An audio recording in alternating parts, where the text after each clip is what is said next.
Поднаеби си живота с мен! В този епизод, приятели, ще пазаруваме посуда, но разбира се, започваме с кафенце. Взех своя доверен Анди да ми влачи тежките турби и се запътихме към Джъмбо. Намерих си много сладки мечешки кутийки, които са не една, ами 4. Тази голяма поставка листо и тези малки кактусчета свещички. И си взех промишлено количество органайзери, които влезнаха в прекрасна употреба в следващия епизод. И ето го Анди Хамалина, който, не бойте се, не остана без заплащане. Взех си чаша за кафе.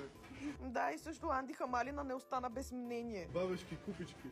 Много ги спри! Тези купички според мен са мега сладки, както и тези купички, както и тези купички. Да, личи ли си, че изхвърлих всичките купички, които имах в нас. Взех си това мега естетично подносче, както и тази огромна дъска за рязане. И тези зелени кърпи, които толкова перфектно ще мачват с моят апартамент, колкото перфектно мачва това с Анди.